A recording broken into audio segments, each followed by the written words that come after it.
Selamat datang di Lockdown Ekonomi, sebuah gerakan sosial nirlaba yang diinisiasi oleh Alter Context untuk menolong usaha kecil dan para pekerja mandiri mengatasi tantangan-tantangan selama masa pandemi dan untuk mengaktifasi perekonomian. Nama saya Leviana Finanda dan kali ini kita sudah bersama tamu kita. Beliau bernama Rio Dwi Setiawan, psikolog, seorang psikolog klinis dan seorang dosen. Ya, apa kabar, Mas Rio? Baik, Mbak. Alhamdulillah. Oke. Nah, Mas Rio, kita ngobrol sedikit ya, Mas, tentang kondisi praktek Mas Rio selama masa pandemi ini. Boleh berbagi cerita, Mas? Jadi praktek psikologi Mas Rio ini seperti apa formatnya? Jadi kalau praktek psikologi ini saya bukan praktek di tempat pribadi begitu ya, tapi bertindak sebagai associated psychologist atau psikolog asosiasi. Jadi ini sifatnya ngikut gitu ya, ngikut sama temen yang mempunyai biro psikologi gitu. Jadi saya praktek di 3 tempat. Yang satu namanya Terra Manor Psychological Center, yang satunya Quadra Sinergi Consulting, dan satunya lagi adalah Klinik Ego gitu. Jadi saya sebagai associated psychologist di 3 tempat ini gitu, dan kemudian juga menjadi psikolog representatif gitu ya dari biro konsultasi BP Consulting di Jakarta gitu. Oke, jadi Mas Rio sudah berapa lama Mas menekuni dunia psikologi ini sebagai psikolog yang berpraktek? Jadi kalau saya itu sudah berpraktek dari tahun 2016, dari semenjak lulus dari Magister Psikologi Profesi bidang klinis, kemudian pindah ke Balikpapan ya, kan soalnya waktu itu kuliahnya di Jogja, dan kemudian pindah ke Balikpapan. Sejak itu juga sudah mulai praktek, jadi kalau nggak salah sekitar Agustus 2016. Baik. Lokasi prakteknya berarti ada di Balikpapan ya? Ada di Balikpapan, Balikpapan. itu di Balikpapan. Baik. Jumlah pegawai atau rekanan yang dimiliki berapa orang, Mas?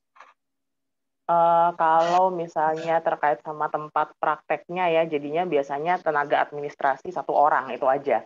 Jadinya kalau yang lain kan adalah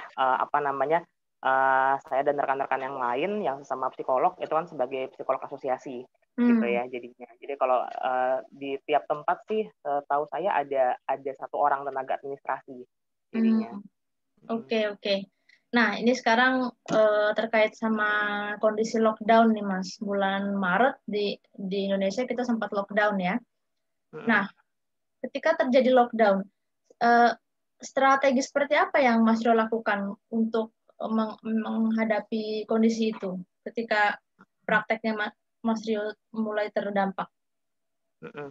Ya, jadi memang mulai Maret itu memang mulai terdampak itu terasa sekali ya, karena sebelumnya itu kami menyebutnya klien ya, orang yang menggunakan jasa kami, itu klien itu biasanya itu dalam 1 minggu itu minimal ada sampai 5 gitu ya dalam 1 minggunya. Kemudian selama masa pandemi itu akhirnya benar-benar kalau nggak salah seingat saya itu dari Maret sampai sekitar bulan Juni itu 0, benar-benar nggak ada, 0 sama sekali. Karena kan saya di bidang klinis ya, jadi memang terkait sama kliennya adalah perorangan gitu. Nah, itu 0 sama sekali, dan kemudian strategi yang diambil jadinya adalah konseling via online akhirnya. Konselingnya via online dan menggunakan beberapa platform ya seperti Zoom, Google Meet gitu ya yang umumnya digunakan, tapi memang sampai sekarang pun juga masih ada online juga gitu. Klien-klien yang online. Memang kalau kita lihat dari sisi positifnya, ini menjangkau lebih banyak klien yang sebelumnya kliennya cuma di seputar Balikpapan, sekarang ada beberapa klien yang di luar Balikpapan. Misalnya seperti kota-kota terdekat di sini kayak Sangatta, Samarinda gitu ya, Tenggarong, itu ada klien-klien yang dari sana. Tapi memang dirasa secara tata laksana kan pastinya ada hal-hal yang berbeda gitu ya dibandingkan dengan kalau misalnya offline atau tatap muka secara langsung gitu. Jadi sampai sekarang pun konselingnya itu setelah setelah dievaluasi itu juga dampaknya tidak sebaik pada saat tatap muka langsung gitu. Tapi memang strategi yang digunakan akhirnya memang pakai online-nya dengan menggunakan platform tadi, beberapa kali juga telekonseling, jadinya melalui telepon. Ya. Dan ada beberapa klien yang juga terkendala dengan itu karena merasa kurang nyaman dengan keadaan seperti itu, akhirnya pakai chat, ya, pakai chat di WhatsApp. Oke. Gitu. Dan itu pun lagi-lagi ada kendalanya sendiri gitu, karena kan kecepatan dalam mengetik itu kan kemudian kan sementara kami istilahnya tarif layanannya kan berdasarkan waktu gitu ya. Nah itu jadinya ternyata tidak bisa benar-benar tercover dengan baik gitu ya, karena belum selesai diskusinya tapi waktunya sudah habis gitu. Akhirnya ini perlu ada penyesuaian lagi gitu, bahwa kalau misalnya lewat chat artinya berarti tidak bisa benar-benar sesuai dengan waktu yang selama ini direncanakan, jadi perlu lebih longgar lagi gitu sih. Baik. Jadi mungkin salah satu tantangan paling besar selama masa pandemi ini adalah soal platform yang digunakan ya akhirnya ya. Terus bagaimana platform itu ternyata memberikan sedikit hambatan gitu, kalau boleh saya sebut begitu ya. Banyak tantangannya lah ya jadinya ya, nggak sama kayak waktu tatap muka langsung jadinya. Oke. Baik, nah kemudian selama lockdown praktek sempat berhenti Mas waktu itu? Sempat berhenti, ya? Benar-benar berhenti karena bukan keputusan pribadi ya, tapi memang karena tidak ada klien yang datang. Gitu ya, tidak ada klien yang datang, dan kemudian juga praktek juga menjadi berhenti karena memang ada himbauan dari organisasi profesi untuk memberikan layanan yang sifatnya free gitu ya, sebagai bentuk kontribusi kami untuk membantu gitu, membantu masyarakat yang mungkin mengalami keadaan kejiwaan yang kurang stabil gitu. Jadi waktu itu memang dari organisasi profesi itu memberikan layanan gratis gitu ya, dan juga itu bekerja sama dengan pemerintah gitu. Dan itu akhirnya itu pun juga ternyata tidak maksimal juga gitu ya, kalau misalnya boleh mengevaluasi, karena ya itu tadi ya, karena semuanya masih dalam rangka beradaptasi nih dengan dengan kondisi di mana kami harus memberikan konseling ataupun psikoterapi gitu, tapi melalui daring gitu, jadi secara online. Gitu. Jadi ada tantangan juga soal adaptasi format baru konseling ini ya, Mas Rio ya. Oke. Nah kemudian setelah bisnis sempat terhenti di bulan Maret, kemudian mau mulai lagi, itu ada hal-hal tertentu yang dilakukan untuk menstimulasi bisnis nih supaya bisa mulai lagi nih? Mungkin karena dari sektor-sektor lain juga akhirnya mulai bangkit gitu ya, setelah menyesuaikan diri dengan masa awal pandemi waktu itu. Kemudian dari sektor lain mulai bangkit, masyarakat mulai juga beradaptasi dengan mungkin mereka sudah punya pekerjaan yang baru begitu misalnya, karena sebelumnya mungkin mereka dapat pemutusan hak kerja atau bagaimana gitu, kemudian sudah dapat sekarang sudah punya penghasilan lagi, akhirnya dari masyarakat pun akhirnya juga kembali menggunakan jasa layanan psikologi gitu ya. Nah dari situ akhirnya ya kami ya juga ikut terdampak ya, karena kalau misalnya terkait sama psikologi gitu ya, kan kita tidak bisa memaksakan seseorang untuk datang gitu ya. Jadi kan memang kan kami menjawab kebutuhan ya sifatnya gitu. Kalau misalnya memang tidak ada masyarakat yang datang, nggak mungkin kami menciptakan sesuatu gitu yang membuat masyarakat bisa datang gitu. Nah itu jadinya memang akhirnya ya seperti efek domino ya, kalau misalnya yang lain mulai bangkit, ya ini layanan psikologi juga bisa mulai bangkit lagi. Begitu klien mulai berdatangan, saat itulah kami jadi bisa mulai aktif lagi gitu. Tapi tetap aja klien yang datang itu tidak sebanyak seperti masa sebelum pandemi dulu gitu. Jadi kalau tadi sempat disebutkan itu kira-kira dalam seminggu tuh ada 5 klien gitu ya minimal gitu ya, sekarang kemudian di masa awal-awal pandemi benar-benar zero, itu benar-benar nol.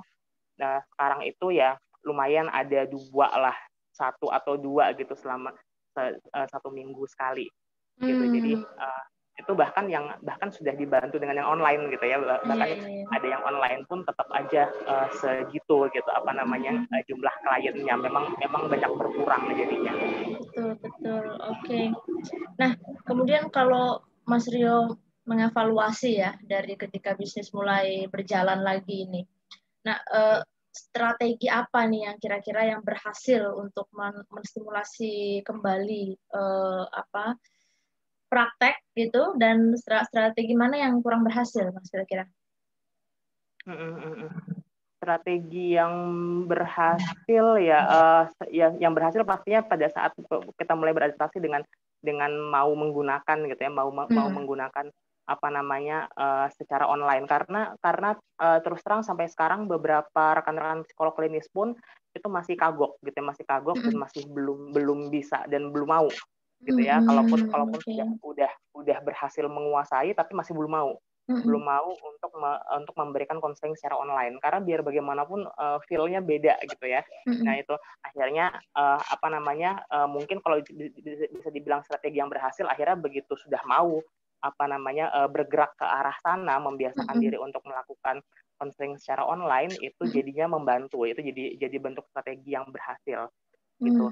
Kalau yang tidak berhasil ya itu tadi ya, mungkin masih belum menemukan cara gimana supaya, dan itu adalah hal yang mungkin untuk saat ini masih belum ketemu kira-kira apa sih yang perlu diciptakan gitu ya. Ya selama ini sih mungkin lebih ke pemberian webinar gitu ya, itu salah satu strategi yang berhasil lah ya gitu, pemberian webinar tentang bagaimana cara menghadapi stres harian dan lain sebagainya. Tapi tetap aja peminatnya tidak sebanyak seperti waktu dulu gitu ya, karena kan konsentrasi tiap-tiap orang sekarang kan bukan ke arah itu. Tiba-tiba layanan psikologi itu yang dulu jadi seperti kebutuhan sekunder, itu kan nggak bisa lagi, sekarang jadi kebutuhan yang mewah gitu, karena setiap orang yang terdampak dengan pandemi ini lebih memikirkan gimana caranya supaya memenuhi kebutuhan-kebutuhan yang lebih primer ya, seperti makan dan lain sebagainya gitu, karena penghasilan mereka pun juga ikut turun gitu. Jadi memang sangat terdampak sih memang dengan keadaan ini. Iya. Oke. Kemudian kalau Mas Rio melihat nih kondisi prakteknya Mas Rio sekarang ini, seperti apa menurut Mas Rio? Setelah sejak berapa lama ya, sejak pandemi mulai Maret ya, sekarang udah hampir 1 tahun. Gimana menurut Mas Rio kondisinya? Sekarang patut disyukuri ya bahwa sekarang keadaannya semakin membaik gitu. Memang kalau misalnya kita membandingkan dengan keadaan sebelum pandemi, itu sih jadinya kurang fair ya, maksudnya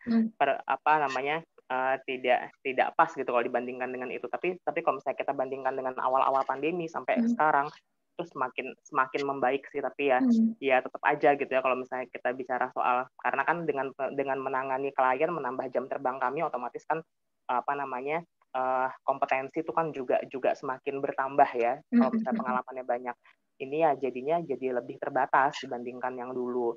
Terus ditambah lagi kalau bicara masalah penghasilan, pastinya juga tidak sebaik pada saat dulu gitu jadinya. Tapi ya memang semakin kesini dengan masyarakat sudah semakin mungkin sudah ikut beradaptasi juga dengan keadaan ini, sudah berani untuk keluar rumah, udah dapat pekerjaan baru gitu. Nah ini cukup membantu sih jadinya.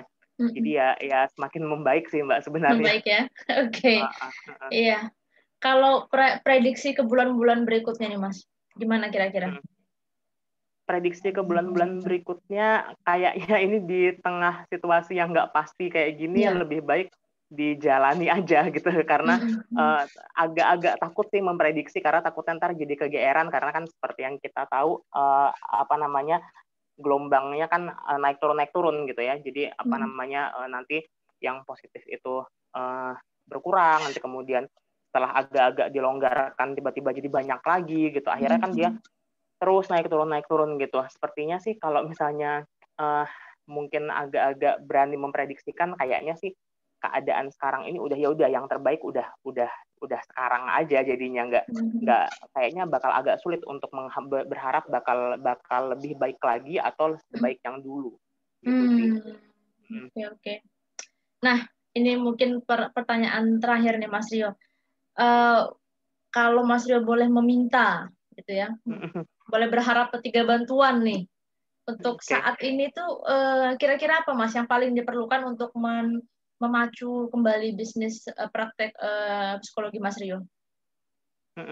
Iya, sebenarnya kalau ini kurang tahu ya bakal jadi 3 bantuan atau enggak, tapi yang jelas yang pertama dan utama itu adalah soal jaringan. Jadi kan memang penting, kan konselingnya kan sekarang kan mostly online gitu, karena itu jaringan itu sangat kenceng gitu, sangat cepat. Jadi istilahnya tuh nggak ada permasalahan di situ, karena beberapa kali terus terang pada saat melakukan konseling online itu jaringannya benar-benar tidak stabil gitu. Akhirnya kita nggak bisa benar-benar dengar nih maksudnya apa gitu. Kadang-kadang kalau kita tatap muka langsung aja itu udah tidak 100% yang kita terima ya, apalagi kalau misalnya secara online. Belum lagi nanti suaranya keresek-keresek, suaranya timbul tenggelam dan lain sebagainya gitu. Dan plus lagi kalau di profesi kami kan otomatis hal-hal yang non-verbal kayak misalnya ekspresi wajah itu kan hal-hal yang perlu kami observe lebih mendalam ya. Nah itu biasanya kalau misalnya jaringannya nggak stabil nanti jadi burem, bahkan gambarnya hilang, bahkan kami terpaksa harus minta si klien untuk di-off-kan aja Bapak atau Ibu kameranya, karena nanti malah bikin suaranya jadi nggak masuk gitu.